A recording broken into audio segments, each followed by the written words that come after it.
Hello my dear students, a very warm welcome to all of you. तो बच्चों कैसे हैं आप सब लोग? Welcome all of you at Motion online. उम्मीद करती हूँ सभी बच्चे बहुत ही अच्छे होंगे।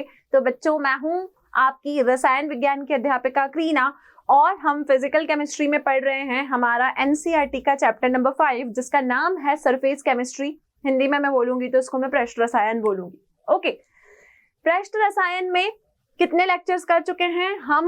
ऑलरेडी 5 लेक्चर्स कर चुके हैं और हमने जो 5th लेक्चर हमारा स्टार्ट किया था ना, वो आपका कंप्लीटली किसके ऊपर बेस्ड था? कैटालिसिस के ऊपर बेस्ड था, जिसको हम उत्प्रेरण कहते हैं। अब उत्प्रेरण को जब मैंने शुरू किया था तो मैंने आपको बताया कि उत्प्रेरण जो है उसको हम 3 कैटेगरीज में पढ़ेंगे।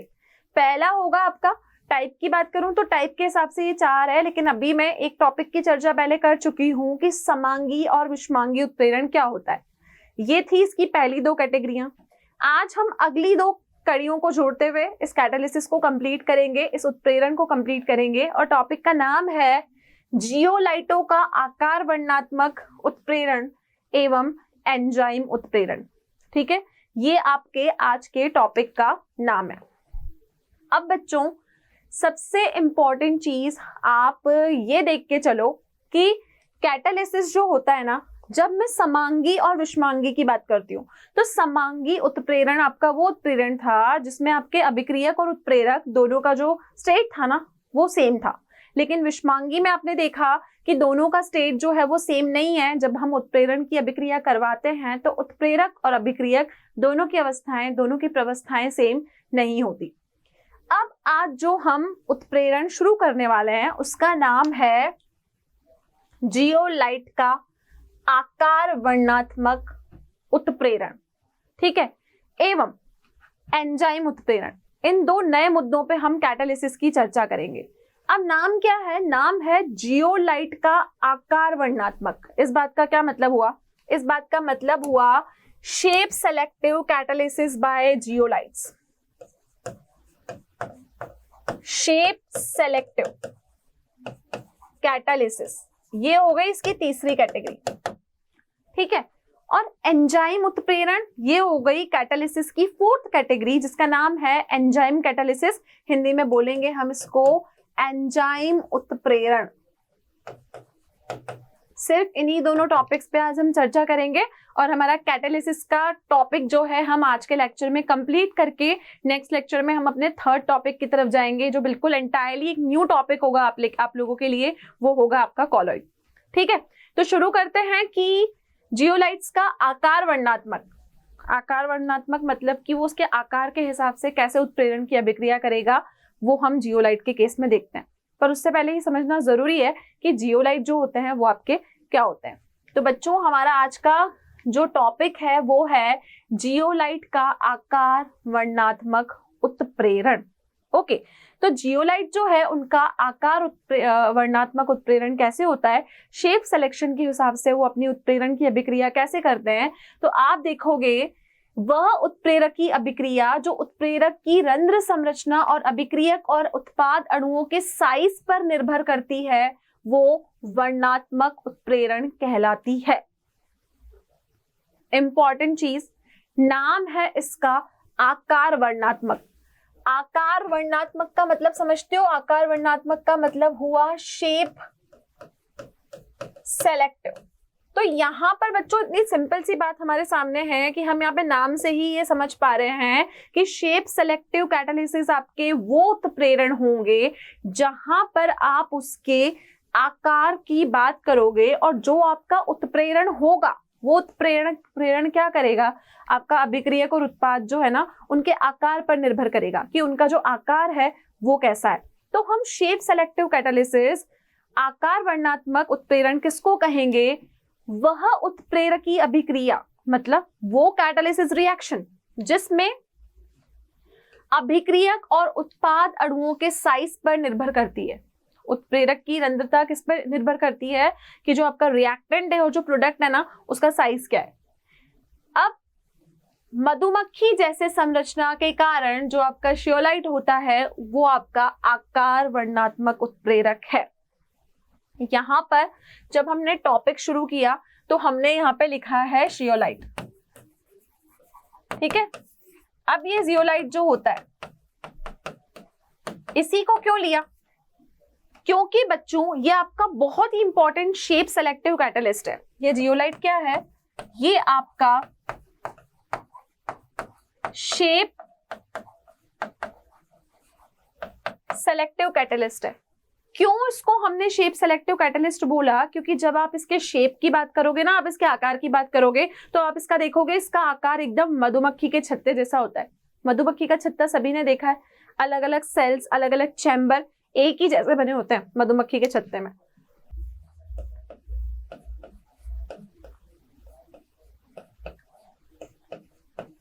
अगर मैं मधुमक्खी के छत्ते की बात करूं तो मधुमक्खी का छत्ता सभी बच्चों ने देखा है। ये जियोलाइट जो होता है ना, इसका आकार बिल्कुल मधुमक्खी के छत्ते की तरह होता है। तो हम बोल रहे हैं कि जो हमारे आकार वर्णनात्मक उत्प्रेरण होंगे वो किसके ऊपर निर्भर करेंगे? वो निर्भर करेंगे कि आपका रिएक्टेंट और जो प्रोडक्ट है ना, उन दोनों का शेप कैसा है। तो जियोलाइट जो होता है ना, वो हमारा सबसे अच्छा शेप सेलेक्टिव कैटलिस्ट होता है। क्यों? क्योंकि उसका जो आकार होता है वो कैसा होता है? वह आकार मधुमक्खी के छत्ते जैसा होता है। क्लियर इतना? चलिए आगे हम ये देखेंगे कि जियोलाइट जो होते हैं, यह सिलिकेट्स के त्रिविमीय नेटवर्क, मतलब आपका 3 डायमेंशनल जो नेटवर्क होता है, उनके अनुरूप सूक्ष्मरंध्री एल्यूमिनोसिलिकेट होते हैं, जिनमें कुछ सिलिकॉन परमाणु एल्यूमिनियम के परमाणुओं द्वारा प्रतिस्थापित होकर AlOSi का क्या बनाते हैं? ढांचा बनाते हैं। अब यहाँ पर दूसरा एक एग्जाम्पल की बात की गई है, इसका नाम है जियोलाइट के बाद सिलिकेट। ठीक है, इस जियोलाइट के स्ट्रक्चर में आप देखोगे कि ये जो पूरा नेटवर्क होता है ना, ये एक सिलिकेट के त्रिविमीय नेटवर्क होते हैं। त्रिविमीय नेटवर्क का मतलब होता है तीनों डायमेंशंस में। कैसे? 3 डायमेंशनल इनका नेटवर्क होता है। एक्स एक्सिस भी होती है, वाई भी होती है, जेड भी होती है, इनका 3D स्ट्रक्चर होता है। अब ये 3D स्ट्रक्चर में जो आपका सिलिकेट का ये त्रिविम स्ट्रक्चर है, इसमें आप देखोगे कि आपके जो सिलिकॉन के एटम हैं, उनको एल्यूमिनियम क्या करता है? एल्यूमिनियम उनको प्रतिस्थापित करता है, रिप्लेस करता है। और रिप्लेस करने के बाद वो जो स्ट्रक्चर बनाते हैं, उसमें बॉन्ड किस तरीके से होता है? AlOSi। ठीक है, क्योंकि जो ढांचा बना है वो एल्यूमिनियम, O और सिलिकॉन के बीच में बना है, तो पूरा ढांचा आपको किस रूप में देखने को मिलता है? AlOSi। Clear concept? चलिए अब आप देखोगे कि जियोलाइट का जो हमने आकार की बात करी, तो जियोलाइट में होने वाली जितनी भी आपकी अभिक्रियाएं होती है, अभिक्रियक तथा उत्पाद अणुओं के आकार और उसकी आकृति के साथ साथ वो क्या करती है? इसके समृद्धों और कोटरों पर भी निर्भर करती है। समृद्धों और कोटरों का मतलब यहाँ पर हुआ उसकी कैविटीज पर भी डिपेंड करती है। जियोलाइट प्रकृति में पाए जाते हैं तथा उत्प्रेरक वर्णनात्मक के लिए संश्लेषित भी किए जाते हैं। क्या मतलब है इस बात का? हम इतनी देर से बात कर रहे हैं कि हम जो उत्प्रेरण पढ़ रहे हैं ना, वो आकार वर्णनात्मक पढ़ रहे हैं। इसका मतलब कोई भी अभिक्रिया होगी तो वो अभिक्रियक और उत्पाद की आकार के ऊपर निर्भर करेगी। तो बच्चों, जियोलाइट में होने वाली जितनी भी अभिक्रियाएं हैं ना, वो आकार के साथ साथ किस चीज पे निर्भर करती है? वो इस चीज पे निर्भर करती है कि जो आप नेटवर्क देख रहे हो ना, उसमें कैविटीज कितनी है, स्पेसेस कितनी है, खाली उसमें स्पेसेस कितनी है। और जियोलाइट प्रकृति में पाए जाते हैं और वर्णनात्मक उत्प्रेरण के लिए उनको हम काफी अच्छा मानते हैं, क्योंकि वो उसी के रूप में संश्लेषित होते हैं। क्लियर? तो हमसे कोई पूछेगा कि शेप सेलेक्टिव कैटलिस्ट का सबसे बेस्ट एग्जांपल क्या है, हम बोलेंगे सबसे बेस्ट एग्जांपल है जियोलाइट। ओके, चलिए आगे है हमारे पास में जियोलाइट पेट्रो रसायन उद्योग में हाइड्रोकार्बनों के भंजन एवं समावयन में उत्प्रेरक के रूप में व्यापक रूप से प्रयुक्त किए जा रहे हैं। ZSM-5 पेट्रोलियम उद्योग में प्रयुक्त होने वाला एक महत्वपूर्ण जियोलाइट उत्प्रेरक है। अब हम इतनी देर से शेप सेलेक्टिव कैटलिस्ट की बात कर रहे हैं, तो हम ये जानते हैं कि ये जियोलाइट जो है, इसका हमारे दैनिक जीवन में कहां पर एप्लीकेशन है। तो बच्चों, इसका जो सबसे इंपॉर्टेंट एप्लीकेशन आपको देखने को मिलेगा, वो देखने को मिलेगा आपको पेट्रो रसायन उद्योग में। ठीक है, पेट्रो रसायन उद्योग का मतलब होता है पेट्रोकेमिकल इंडस्ट्रीज में। कहां देखेंगे हम इसका उपयोग? पेट्रोकेमिकल इंडस्ट्रीज में। पेट्रो रसायन उद्योग और पेट्रोकेमिकल इंडस्ट्रीज में आपको जियोलाइट जो होता है वो आपको देखने को मिलता है। यहाँ पर जो इस जियोलाइट का सबसे महत्वपूर्ण रूप जो वहां पर पेट्रो इंडस्ट्रीज में प्रयुक्त होता है उसका नाम होता है ZSM-5। ठीक है, नाम ध्यान रखना है, ये जियोलाइट का ही सब्स्टिट्यूट है जिसको आप एक उत्प्रेरक के रूप में पेट्रो रसायन उद्योग में काम में लेते हो। इसके अलावा अगर हम जियोलाइट की बात करें तो ये अल्कोहल के निर्जलीकरण करके हाइड्रोकार्बन का मिश्रण बनाता है और उन्हें सीधे ही गैसोलीन में परिवर्तित कर देता है। अगर आप अल्कोहल का निर्जलीकरण करते हो, अल्कोहल का अगर अपन ने निर्जलीकरण किया मतलब अल्कोहल में से वाटर को निकाला, उसका डिहाइड्रेशन किया, तो यहाँ पर क्या बनते हैं, यहाँ बनते हैं आपके हाइड्रोकार्बन। ठीक है, अब ये उनको क्या करता है, सीधे ही गैसोलीन में परिवर्तित कर देता है। गैसोलीन मतलब हम कह सकते हैं पेट्रोल में परिवर्तित कर देता है। तो हम बोलेंगे कि इस जियोलाइट का महत्वपूर्ण जो रूप है वो कहाँ पर हमको देखने को मिलता है, इसका महत्वपूर्ण हम बोलेंगे इसका एप्लीकेशन, इसका यूजफुलनेस हमको कहाँ पर देखने को मिलेगी, हमको देखने को मिलेगी पेट्रोकेमिकल इंडस्ट्रीज में। ओके, नेक्स्ट है जियोलाइट के बाद आपका एंजाइम उत्प्रेरण। जियोलाइट शेप सेलेक्टिव कैटलिस्ट था, उत्प्रेरक और उत्पाद जो होगा उनके आकार पर निर्भर करेगा। आकार पर निर्भर होने के साथ साथ ये कैविटीज पे भी डिपेंड करता है और इसको हम बोलते हैं जियोलाइट को शेप सेलेक्टिव कैटलिस्ट। ओके, ये तीसरा प्रकार था आपके पास में उत्प्रेरण का। आगे बढ़ती हूं मैं चौथे प्रकार की तरफ। चौथा प्रकार है हमारा एंजाइम कैटालिसिस, जिसको हम बोलेंगे एंजाइम उत्प्रेरण। अब बच्चों, एंजाइम उत्प्रेरण क्या होता है? एंजाइम जटिल नाइट्रोजनी कार्बनिक यौगिक हैं जो कि जीवित पौधे एवं जंतुओं द्वारा निर्मित होते हैं या उत्पन्न किए जाते हैं। आपने बायो में भी ये टर्म सुनी होगी। हम एंजाइम्स की बात करते हैं। अब एंजाइम आखिर में होते क्या हैं? अगर मैं एंजाइम की बात करूं तो बच्चों ये है ना कॉम्प्लेक्स नाइट्रोजन और कार्बन के मिक्स कंपाउंड है। तो अगर हम एंजाइम की बात करेंगे तो आप ये देखोगे कि जो आपका एंजाइम है वो किससे मिलके बना है? वो आपका कार्बन प्लस नाइट्रोजन से मिलके बना है। तो कोई हमसे पूछेगा कि एंजाइम होते क्या हैं, तो हम बोलेंगे कार्बन और नाइट्रोजन से मिलके बने हुए एक कॉम्प्लेक्स कंपाउंड है, बहुत ही ज्यादा जटिल यौगिक है। ठीक है, कहां से मिलते हैं? जीवित पौधों और जंतुओं द्वारा ही उत्पन्न होते हैं। तो अगर हम बात करेंगे एंजाइम की, तो एंजाइम आपको कहां से मिल रहे हैं? एंजाइम आपको या तो जीवित जंतुओं से मिल रहे हैं या फिर आपको एनिमल से मिल रहे हैं। ओके, अब वास्तविक रूप से ये उच्च अणु द्रव्यमान वाले प्रोटीन हैं जो जल में कोलोइडी विलयन बनाते हैं। इंपॉर्टेंट चीज, अगर आप एंजाइम के बारे में और डिटेल में जानो तो आप क्या देखोगे कि ये एंजाइम जो है ना एक तरीके से प्रोटीन ही है। प्रोटीन के मॉलिक्यूल्स ही हैं। इस प्रोटीन के मॉलिक्यूल में को अगर आपने जल में डाल दिया तो ये क्या बना लेंगे? ये कोलोइड बना देंगे। कोलोइड क्या होता है? अगली क्लास हमारी पूरी कोलोइड के ऊपर ही है, लेकिन अभी मैं आपको बता दूं, जो आपके सॉल्यूशन और सस्पेंशन होते हैं उनके बीच की स्टेट होती है आपकी कोलोइड। कोई चीज अगर आपने पानी में घोली ना तो वो उसमें घुली, ना जाके उसमें वो क्या हुई, पार्टिकल्स उसके रह गए, वो बल्कि जाके पानी में नीचे सेटल हो गई, तो वो क्या फॉर्म करती है? वो आपका कोलोइड फॉर्म करती है। ओके, चलिए, ये बहुत प्रभावी उत्प्रेरक होते हैं, विशेष रूप से प्राकृतिक प्रक्रमों से संबंधित अभिक्रियाओं को उत्प्रेरित करते हैं, क्योंकि एंजाइम आपकी नेचुरल चीजें हैं, एनिमल प्लांट से आपको मिल रही हैं, कार्बन नाइट्रोजन के कॉम्प्लेक्स कंपाउंड है, प्रोटीन जैसे ही होते हैं, पानी में घुलने पे कोलोइड बनाते हैं। तो ऑब्वियस सी बात है कि इनका आप एप्लीकेशन आपको कहाँ देखने को मिलेगा? प्राकृतिक प्रक्रम में, मतलब जो नेचुरल प्रोसेसेस होंगी उन्हीं में हम इसका एप्लीकेशन जो है एंजाइम का देखेंगे। अब एंजाइम उत्प्रेरण अपनी अभिक्रिया करता कैसे है? जंतुओं एवं पौधों में जीवन प्रक्रम के अनुरक्षण के लिए होने वाली अनेक शारीरिक अभिक्रियाएं एंजाइमों द्वारा ही उत्प्रेरित होती हैं।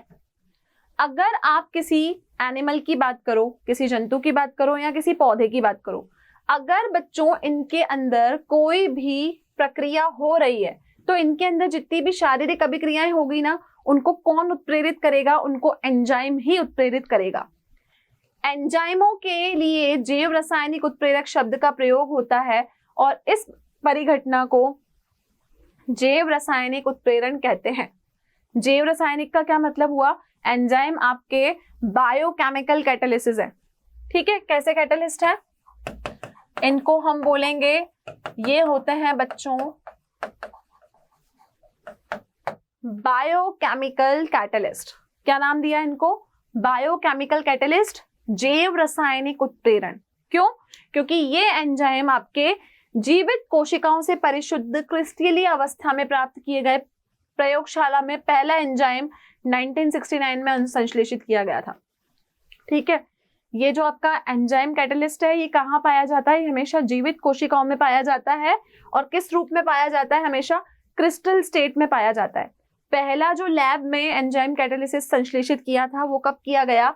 1969 में। तो कुल मिला के हम ये बोलेंगे कि जो कैटालिस्ट हम केमिस्ट्री में पढ़ते हैं, तो अगर हम एंजाइम कैटालिस्ट की बात करेंगे तो एंजाइम वाले कैटालिसिस, एंजाइम उत्प्रेरण आपके कहाँ पर प्रयोग होते हैं? वो आपके जैव रासायनिक उत्प्रेरक का काम करते हैं। बायोकेमिकल एक्टिविटीज के लिए ये एंजाइम्स आपके यूजफुल है।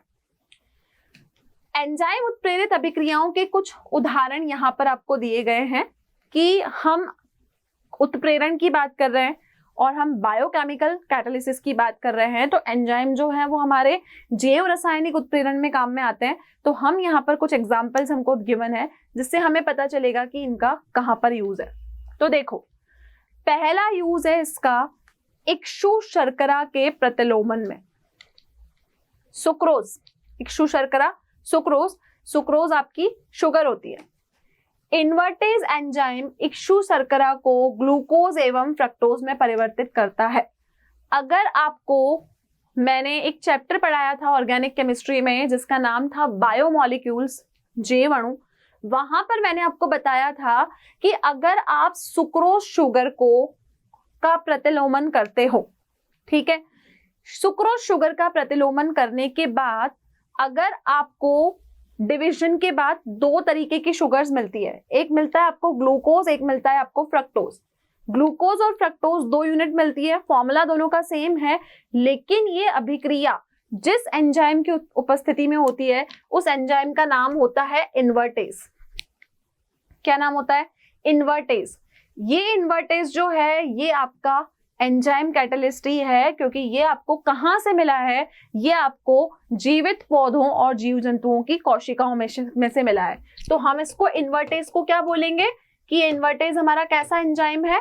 ये हमारा एंजाइम उत्प्रेरण है और ये हमारा एंजाइम उत्प्रेरक का काम करेगा। देखिए यहाँ पर इक्षु शर्करा का आपने इन्वर्टेज की प्रेजेंस में आपने इसका क्या करवाया? प्रतिलोमन करवाया। इक्षु शर्करा का क्या मतलब हुआ? शुगर। कौन सी शुगर? ये आप सुक्रोज वाली शुगर बात करोगे जिसको हम नेचुरल शुगर कहते हैं।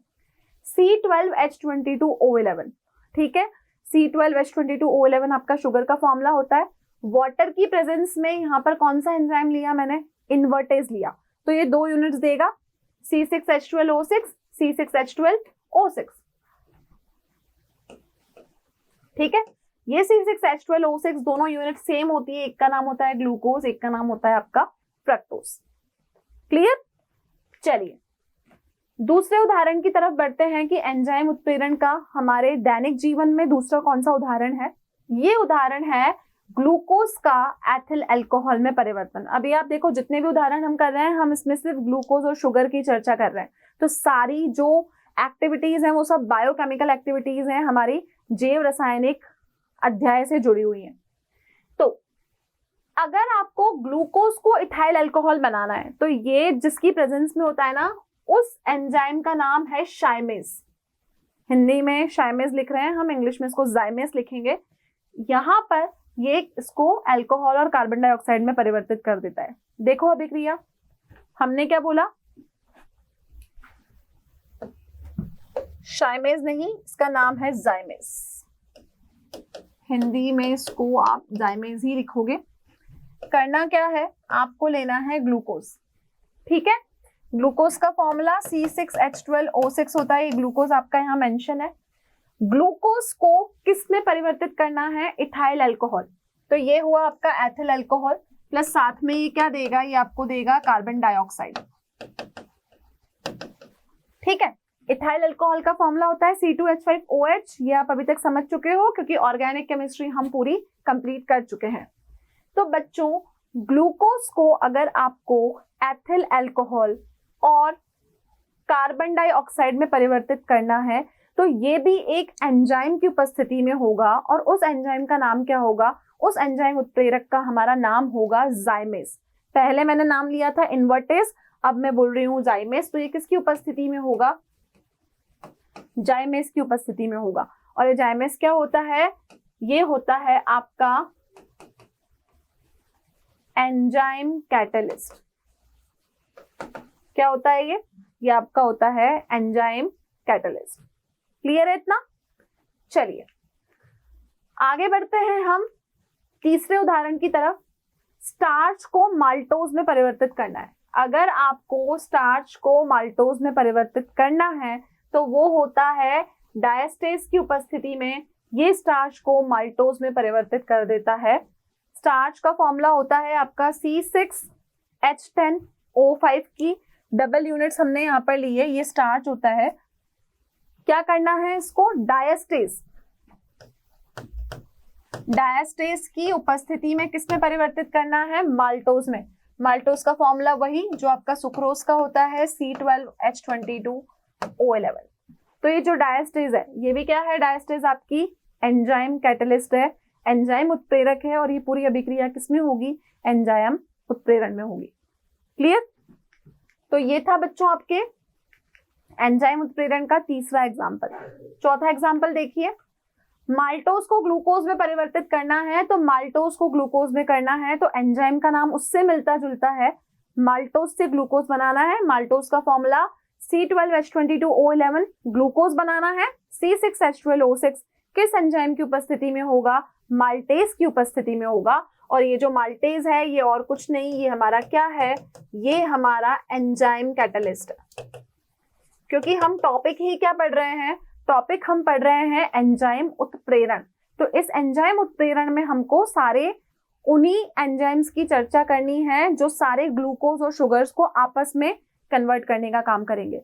तो हमने यहाँ पर कितने एंजाइम कैटलिस्ट देखे, पहला मैंने आपको बताया इन्वर्टेज, सेकंड मैंने आपको बताया जाइमेस, फिर मैंने आपको बताया डायस्टेज, और ये है आपका माल्टेज। क्लियर इतना? चलिए, तो ये था एंजाइम उत्प्रेरण का फोर्थ एग्जाम्पल। फिफ्थ एग्जाम्पल आपका क्या है, देखिए, यूरिया का अमोनिया एवं कार्बन डाइऑक्साइड में अपघटन यूरिएज एंजाइम की उपस्थिति में होता है। अब यूरिया मतलब हमारी जो खाद हम खेतों में डालते हैं, यूरिया की फॉर्म में होती है। यूरिया का फॉर्मूला होता है NH2CONH2। ठीक है, करना क्या है इसका, जल अपघटन। जल अपघटन का मतलब होता है इसमें वाटर को मिला दो। अब बच्चों, क्योंकि यूरिया को अमोनिया में कन्वर्ट करना है तो मैंने बोला कि जो आप रिएक्टेंट लेके चलोगे हमेशा एंजाइम का नाम उससे मिलता जुलता होगा। तो यूरिया के जल अपघटन से अमोनिया बना तो किसकी उपस्थिति में बनेगा, यूरिएज की उपस्थिति में बनेगा। तो यूरिएज जो है ये इसके किसका नाम है, ये इसके एंजाइम कैटलिस्ट का नाम है। तो एंजाइम कैटलिस्ट का नाम क्या हुआ, एंजाइम कैटलिस्ट का नाम हुआ आपका यूरिएज। ओके, बनेगा क्या, बनेगा यहाँ पर एक तो अमोनिया, और क्योंकि वहां पर CO ग्रुप प्रेजेंट है तो यहाँ क्या बनेगा आपका कार्बन डाइऑक्साइड। इतना क्लियर? चलिए आगे बढ़ते हैं हम अगले उदाहरण की तरफ। सिक्स्थ एग्जाम्पल है, अमाशय में पेप्सिन एंजाइम प्रोटीनों का पेप्टाइड में परिवर्तित करता है, जबकि आंत में अग्नाशय ट्रिप्सिन प्रोटीनों को जल अपघटन द्वारा अमीनो अम्लों में परिवर्तित करता है। अमाशय में, ठीक है, पहले बात हुई है अमाशय की, फिर बात हुई है आपकी आंत की, इंटेस्टाइन और लिवर की। अमाशय में क्या करेगा, ये पेप्सिन एंजाइम्स को पेप्टाइड में परिवर्तन करता है। ठीक है, और अग्नाशय में जो ट्रिप्सिन है, ट्रिप्सिन प्रोटीन है, उनको अमीनो एसिड्स में परिवर्तन करता है। ठीक है, तो पेप्सिन एंजाइम प्रोटीनों को पेप्टाइड में कन्वर्ट करेगा। तो पेप्सिन जो है उसका काम क्या है, प्रोटीन को पेप्टाइड में कन्वर्ट करना, और ट्रिप्सिन जो है उसका जल अपघटन करके क्या करना, उसको अमीनो एसिड्स में कन्वर्ट करना। तो यहाँ पर जो मैंने नाम लिखे हैं, एक नाम लिखा है मैंने पेप्सिन, एक लिखा है मैंने ट्रिप्सिन, ये दोनों किसके नाम है, ये दोनों आपके एंजाइम उत्प्रेरकों के नाम हैं। ये दोनों क्या हैं, ये दोनों हमारे एंजाइम उत्प्रेरक हैं।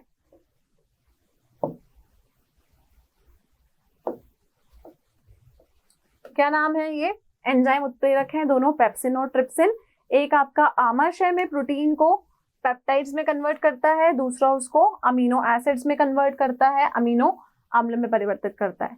तो ये था आपका 6th एग्जाम्पल एंजाइम उत्प्रेरण का। आगे है 7th एग्जाम्पल, बहुत ही कॉमन एग्जाम्पल है, दुग्ध का दही में परिवर्तन होना। यह भी एक एंजाइमिक अभिक्रिया है। अब शुरू से जब आप छोटी क्लास से पढ़ते आ रहे हो तो हमेशा हम बोलते थे कि दूध का दही में परिवर्तित होना एक केमिकल चेंज है, लेकिन वो कैसा केमिकल चेंज है, वो भी आपकी एक एंजाइमिक अभिक्रिया है। ठीक है, दही में उपस्थित लैक्टोबैसिलस एंजाइम द्वारा होती है। आपका जो दही में लैक्टोबैसिलस एंजाइम होता है वही इस अभिक्रिया को करवाता है। अब कुछ एंजाइम अभिक्रिया जो होती है आपकी, वो यहाँ पर गिवन है कि कैसे एंजाइमिक अभिक्रियाएं जो है वो काम करती है। जैसे कि अभी मैंने आपको बताया, तो वो सारी चीजें आपको एक टेबल के फॉर्म में गिवन है, क्योंकि हमें यहाँ पर एंजाइम का नाम याद रखना जरूरी है। ठीक है, अब बच्चों देखो, सबसे पहले यहाँ पे आपको एंजाइम्स के नाम दिए हैं। जो जो एंजाइम मैंने आपको बताया यहाँ पे सारे आपके मेंशन है। पहले मैं बात करूं इन्वर्टेज। इन्वर्टेज सबसे पहला एंजाइम मैंने आपको बताया, जो सुक्रोज को ग्लूकोज में परिवर्तित करता है। किसको, सुक्रोज को ग्लूकोज में। अब ये इन्वर्टेज का स्रोत क्या है, मतलब ये जो आपका एंजाइम है ये आपको मिलता कहां से है। तो पहले ये तो हो गए आपके एंजाइम, ठीक है। दूसरा मैं बात करूंगी इनके स्रोत की, तो इनका स्रोत क्या हुआ, मतलब इनका सोर्स। और तीसरी मैं बात करूंगी कि इनकी एंजाइमिक रिएक्शन कैसी है, इनकी एंजाइमिक रिएक्शन कैसी है, मतलब ये रिएक्शन कैसे देंगे। तो पहला उदाहरण क्या है आपका, इन्वर्टेज। इन्वर्टेज आपको किससे मिलता है, इन्वर्टेज आपको ईस्ट से मिलता है। इसका सोर्स क्या है, इसका सोर्स है ईस्ट। और काम क्या करता है, सुक्रोज को किसमें परिवर्तित कर रहा है, सुक्रोज को परिवर्तित कर रहा है ग्लूकोज तथा फ्रक्टोज में। ओके, नेक्स्ट है जाइमेज। जाइमेज का क्या काम है, ये भी आपको ईस्ट से मिलता है। जाइमेज का काम है ग्लूकोज को एथिल अल्कोहल तथा कार्बन डाइऑक्साइड में परिवर्तित करना। नेक्स्ट है डायस्टेज, ये आपको माल्ट से मिलता है। इसका काम है स्टार्च को माल्टोज में परिवर्तित करना। नेक्स्ट है फोर्थ माल्टेज। माल्टेज का काम है ईस्ट से मिलता है, माल्टोज को ग्लूकोज बनाना। नेक्स्ट है यूरिएज। यूरिएज आपको मिलता है सोयाबीन से, यूरिया को अमोनिया तथा कार्बन डाइऑक्साइड में परिवर्तित करना।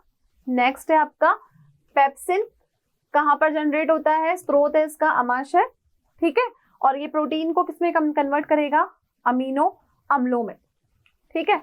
और पेप्सिन के अलावा मैंने आपको अभी एक और एंजाइम बताया था, उस एंजाइम का क्या नाम था, एंजाइम जो पेप्सिन के अलावा था वो था ट्रिप्सिन। और ट्रिप्सिन का क्या काम था, ये आपके प्रोटीन को कन्वर्ट करता है अमीनो अम्लों में, लेकिन ये किसकी प्रेजेंस में करता है, ये आंतों में करता है। और वो जो आपका पेप्सिन है वो किसमें करेगा, वो आपका अमाशय में काम करेगा। ओके, अब एंजाइम उत्प्रेरण के अभिलक्षण। आपने देखा एंजाइम उत्प्रेरण बहुत ही ज्यादा उपयोगी है। वो क्यों उपयोगी है, वो हमारी सारी बायोकेमिकल एक्टिविटीज के लिए उपयोगी है। तो जो हम एंजाइम उत्प्रेरण पढ़ रहे हैं, जो हम एंजाइम कैटालिसिस पढ़ रहे हैं, उसके अभिलक्षण क्या हैं, उसके क्या कैरेक्टरिस्टिक्स हैं। तो बच्चों, एंजाइम उत्प्रेरण दक्षता और उच्च कोटि की विशिष्टता में अनूठा है। एंजाइम उत्प्रेरण के द्वारा निम्न अभिलक्षण दर्शाए जाते हैं। ये बहुत आपका उच्च कोटि का, और दक्षता मतलब इसके अंदर एक स्पेशल गुण है जो ये पजेस करता है। तो देखिए कि क्या क्या इसके कैरेक्टरिस्टिक्स हैं। पहला इसका जो आप अभिलक्षण की बात करोगे तो एंजाइम कैटालिसिस जो है उसका हमारा पहला अभिलक्षण क्या है? सर्वोत्तम दक्षता। ठीक है, एंजाइम का एक अणु अभिक्रिया के 10 लाख अणुओं को प्रति मिनट परिवर्तित कर सकता है। कितनी स्पेशल बात है देखो इसकी। पहला गुण है इसकी दक्षता। एंजाइम का अगर आपने एक ही अणु लिया है ना और रिएक्टेंट में आपके पास 10 लाख अणु है, तो एक एंजाइम के अणु में इतनी दक्षता है कि वो 10 लाख अणुओं को क्या कर सकता है? प्रति मिनट परिवर्तित कर सकता है। तो पहला गुण हुआ इसकी सर्वोत्तम दक्षता। किसकी? एंजाइम कैटालिसिस की, एंजाइम उत्प्रेरण की। अगला है इसका फीचर उच्च विशिष्ट प्रकृति। उच्च विशिष्ट प्रकृति का क्या मतलब होता है? Highly specific. ऐसा नहीं है कि कोई भी एंजाइम आएगा सब पे रिएक्शन कर देगा। हर एंजाइम एक पर्टिकुलर रिएक्शन के लिए ही बना है। अगर मैं आपको बोलूं कि सुक्रोज को ग्लूकोज में कन्वर्ट करना है तो सुक्रोज को ग्लूकोज अगर बनाना है तो इन्वर्टेज की प्रेजेंस में ही बनेगा। अगर मैं बोलूं वहां पे जाइमेस ले लो तो ऐसा पॉसिबल नहीं है। तो हम बोलेंगे कि जो एंजाइम होता है हमारा उत्प्रेरण वो एक विशिष्ट होता है, हाईली स्पेसिफिक होता है। इसका नेचर कैसा होता है बच्चों? Highly specific nature. कैसा नेचर है इसका? Highly specific nature. एक उच्च विशिष्ट प्रकृति जो होती है वो आपको उसमें देखने को मिलेगी। प्रत्येक एंजाइम की विशिष्टता किसी एक अभिक्रिया के लिए होती है। एक उत्प्रेरक एक से अधिक अभिक्रियाओं को उत्प्रेरित नहीं कर सकता। आप चाहो कि हम एक ही कैटलिस्ट ले लें और उससे बहुत सारी रिएक्शंस करवा दें तो ऐसा पॉसिबल नहीं है। एक उत्प्रेरक सिर्फ किसके लिए होगा? एक ही अभिक्रिया के लिए होगा। ओके, उदाहरण, एंजाइम यूरिएज केवल यूरिया का जल अपघटन करता है या किसी अन्य एमाइड को जल अपघटन उत्प्रेरित नहीं करता। अभी मैंने आपको बताया कि यूरिया का जल अपघटन करवाते हो तो आप देखोगे कि यूरिया का जल अपघटन करवाने के लिए सिर्फ यूरिएज ही बना है। उस यूरिएज को हम अन्य अभिक्रियाओं के लिए प्रयोग में नहीं ले सकते। तो आप देखोगे कि एंजाइम उत्प्रेरण का दूसरा महत्वपूर्ण अभिलक्षण क्या है कि ये बहुत ही हाईली स्पेसिफिक होती है। इसके अंदर एक उच्च विशिष्ट प्रकृति होती है। उच्च विशिष्ट प्रकृति का मतलब है कि एक एंजाइम सिर्फ एक ही अभिक्रिया के ऊपर यहां पर काम करेगा। ओके, चलिए एंजाइम उत्प्रेरण के तीसरे अभिलक्षण की तरफ बढ़ते हैं। तीसरा अभिलक्षण है इसका इष्टतम ताप। इष्टतम ताप का मतलब होता है इसका ऑप्टिमम टेम्परेचर।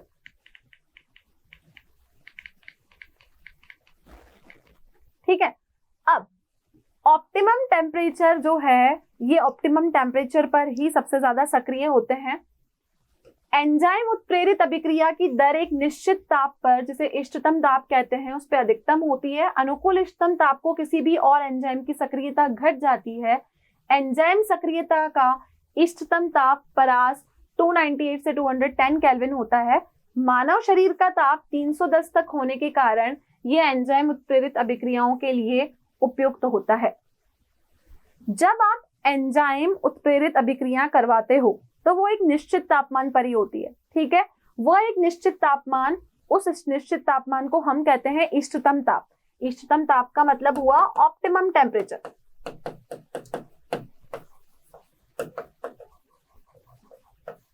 ठीक है, ऑप्टिमम टेम्परेचर हम इसको बोलते हैं।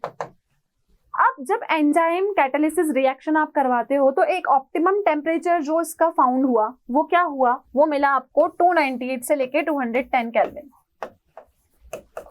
सॉरी, 298 टू 310 केल्विन, यहां तक ही काम कर सकती है। और आप जानते हो कि आपके मानव शरीर का तापमान भी 310 केल्विन तक होता है। अगर हम 27 नॉर्मल मान के चलें तो 27 में हम 273 को जोड़ेंगे तो 310 अप्रोक्स हमारे पास आ जाएगा। तो हम बोलते हैं कि एंजाइम उत्प्रेरित जो अभिक्रियाएं हैं ये हमारी बॉडी के लिए फिजिबल हैं, हमारी बॉडी पे ही काम कर सकती हैं, क्योंकि हमारा जो तापमान है हमारे शरीर का वो कितना है? इसी की रेंज में, इसी ऑप्टिमम टेम्परेचर की रेंज में हमारी बॉडी का टेम्परेचर है। ओके, चलिए चौथा गुण क्या है एंजाइम उत्प्रेरण के अभिलक्षण का? इष्टतम पीएच पर सर्वाधिक सक्रिय। देखो, एंजाइम उत्प्रेरण अभिक्रिया करवाओगे तो इष्टतम टेम्परेचर भी तो होना चाहिए, साथ में इष्टतम पीएच भी होना चाहिए। ऑप्टिमम पीएच पे ये ज्यादा सक्रिय होती है। तो देखो, आप देखोगे अभिक्रिया का दर एक निश्चित पीएच पर होता है जिसे इष्टतम पीएच कहते हैं। अगर कोई अभिक्रिया एक निश्चित टेम्परेचर पर होती है तो उसको ऑप्टिमम टेम्परेचर कहते हैं। कोई अभिक्रिया एक निश्चित पीएच पर होती है तो हम उसको ऑप्टिमम पीएच कहते हैं। हिंदी में हम इसको इष्टतम पीएच कहेंगे। इसका मान 5 से 7 के मध्य होता है। ठीक है, इष्टतम पीएच मतलब जिसके ऊपर ये आपकी एंजाइम उत्प्रेरण अभिक्रियाएं काम करेगी, वो पीएच कितना होता है, उस पीएच का रेंज होता है आपका 5 से लेके 7 तक। क्लियर इतना? चलिए आगे बात करते हैं हम 5वें गुण की कि 5वां अभिलक्षण क्या है एंजाइम उत्प्रेरण का। एंजाइम उत्प्रेरण सक्रियक एवं सह एंजाइमों की उपस्थिति में वर्धमान सक्रियता दर्शाता है। इसका मतलब ये है कि कोई भी आपके पास में अभिक्रियक है, आप उसका एंजाइम कैटालिसिस करवा रहे हो, उस रिएक्शन को करने के लिए अगर आपके पास में कोई सह एंजाइम है, ठीक है, सह एंजाइम का मतलब अगर आपके पास उसको करवाने के लिए कोई को एंजाइम है तो उसकी उपस्थिति में ही अपनी सक्रियता को बढ़ा देता है। तो हम यहाँ पर क्या कहेंगे, एंजाइम की सक्रियता कुछ पदार्थों की उपस्थिति में जिनको सह एंजाइम कहते हैं बढ़ जाती है। यह देखा गया है कि अगर आप थोड़ा सा प्रोटीन विटामिन एंजाइम के साथ अगर उपस्थित कर देते हो तो एंजाइम की उत्प्रेरक की महत्वपूर्णता बढ़ जाती है। तो अगर आपने कोई एंजाइम कैटालिसिस रिएक्शन करवाई, एंजाइम उत्प्रेरण करवाया, उसमें आपने अभिक्रिया करवाने के साथ कोई को एंजाइम साथ में डाला, तो आप देखोगे कि उस रिएक्शन की जो एक्टिविटी है, सक्रियता है, वो महत्वपूर्ण रूप से बढ़ जाती है। क्लियर इतना? तो ये है आपका 5वां अभिलक्षण एंजाइम उत्प्रेरण की अभिक्रिया के लिए। तो एंजाइम उत्प्रेरण की अभिक्रिया बहुत सारे लक्षण दर्शाती है, जैसे उसमें दक्षता होती है, हाईली स्पेसिफिक होती है, ऑप्टिमम टेम्परेचर पे काम करती है, ऑप्टिमम पीएच पे काम करती है, कोई को एंजाइम आपने डाला तो रिएक्शन की रेट क्या होती है, वहां पर बढ़ जाती है। ओके, नेक्स्ट है हमारा सक्रिय साधारण धात्विक आयन जैसे Na+, Mn+2 कॉपर आदि होते हैं। धात्विक आयन एंजाइम अणुओं से दुर्बल रूप से आबंधित होने पर उत्प्रेरक की सक्रियता को बढ़ा देते हैं।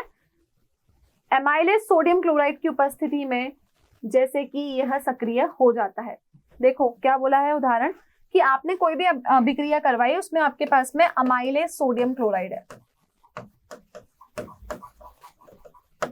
ठीक है, अमाइलेज सोडियम क्लोराइड। अगर कोई भी अभिक्रिया इसकी उपस्थिति में हो रही है तो पता है आपको सोडियम क्लोराइड आपको Na+ आयन देगा। तो इन आयंस की उपस्थिति में हम बोलते हैं कि ये अभिक्रिया कैसी हो गई, ये और ज्यादा आपकी सक्रिय हो गई। तो अमाइलेज आयन की उपस्थिति में ये क्या करता है, सक्रियता को बढ़ा देता है। ओके, अब नेक्स्ट जो गुण है एंजाइम उत्प्रेरण का, वो अगला अभिलक्षण आपके पास में है संदमक एवं विष का प्रभाव। ठीक है, सामान्य उत्प्रेरकों के समान एंजाइम भी कुछ पदार्थों की उपस्थिति में संदमिक एवं विषाक्त हो जाता है।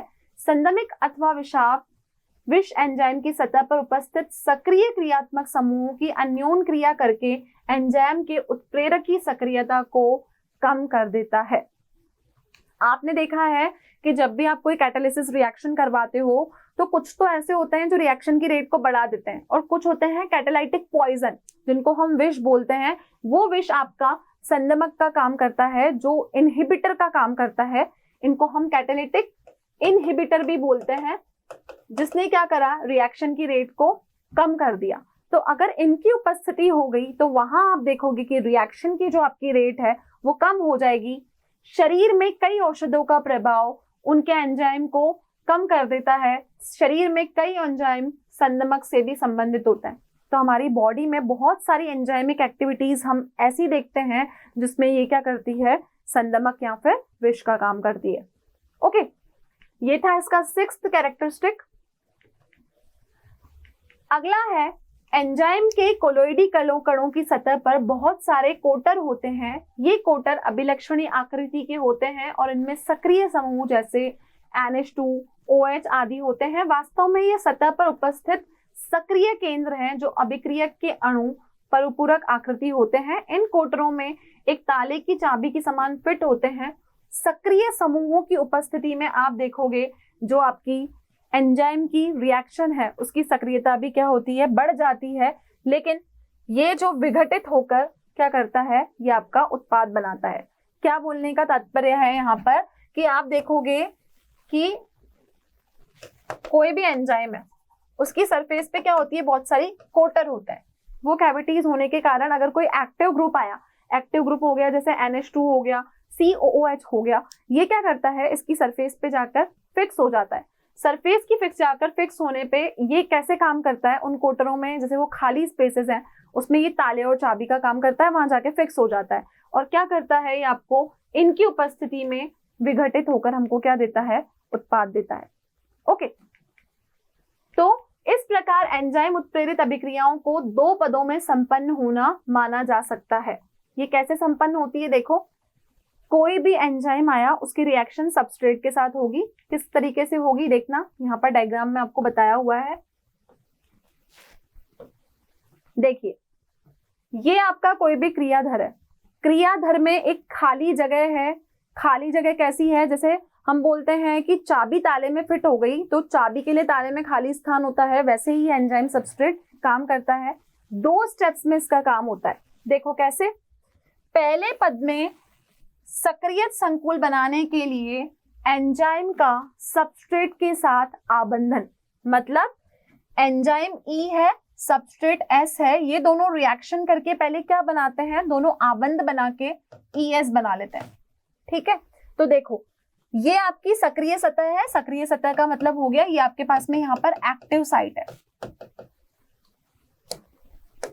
अब होगा क्या बच्चों, देखिए इस एक्टिव साइट पे आपका एंजाइम आया, ये एंजाइम यहां से आया और ये यहाँ पे आके फिट हो गया। ठीक है, तो ये क्या बना, ये आपका क्रियाधर है, ये आपका एंजाइम है, इन दोनों ने मिलके एक एंजाइम क्रियाधर संकुल बना लिया। क्या बनाया, एंजाइम क्रियाधर संकुल। अगली स्टेप में क्या होगा, उत्पाद बनाने के लिए सक्रिय संकुल का विघटन। क्योंकि आपको उत्पाद चाहिए तो यहाँ पर जो संकुल बना है इसका क्या करना पड़ेगा, इसका करना पड़ेगा विघटन। तो विघटन कैसे होगा, ये जो एंजाइम है वो यहाँ से अलग हो जाएगा और ये P और S आपके दोनों प्रोडक्ट्स में डिस्ट्रीब्यूट हो जाएंगे। तो ये जो ES है ना, ये कैसे टूटेगा, ये E+V में टूटेगा।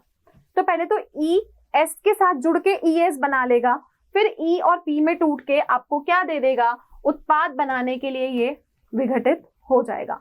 तो इस तरीके से एंजाइम उत्प्रेरण की क्रियाविधि जो है वो आपकी काम करती है। अब आप देखोगे कि उद्योग जगत में भी उत्प्रेरण का बहुत ही इंपॉर्टेंट उपयोगिता है। क्या उपयोगिता है, पहली उपयोगिता हम देखते हैं कि यहाँ पर हमको तकनीकी रूप पे प्रक्रम दिया हुआ है और यहाँ पर आपको उत्प्रेरक दिया हुआ है कि कौन सा उत्प्रेरक किसका काम करेगा।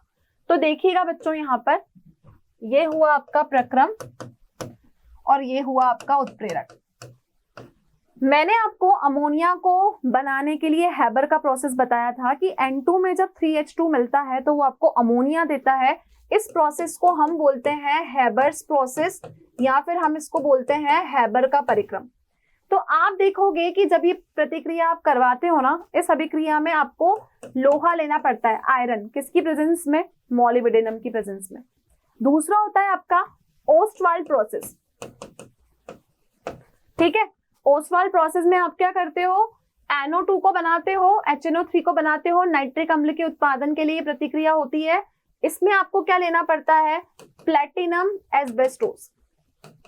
क्या लेते हैं हम, प्लेटिनम एस्बेस्टोस। तीसरा होता है उद्योग जगत में कॉन्टेक्ट प्रोसेस। कॉन्टेक्ट प्रोसेस का मतलब होता है सल्फ्यूरिक एसिड बनाने का प्रोसेस।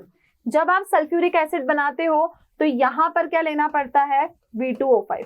तो देख लो, सबको करने के लिए अलग अलग उत्प्रेरक की आवश्यकता हुई। तो हम ये बोलेंगे कि चाहे हैबर प्रोसेस हो अमोनिया बनाने का, चाहे ओस्वाल्ड प्रोसेस हो नाइट्रिक अम्ल बनाने का, या फिर कॉन्टेक्ट प्रोसेस हो सल्फ्यूरिक एसिड बनाने का, तीनों अभिक्रियाओं को इंडस्ट्री में करवाने के लिए हमें किसकी जरूरत है, उत्प्रेरक की जरूरत है। तो ये होती है इंडस्ट्रीज में आपकी उत्प्रेरक की उपयोगिता।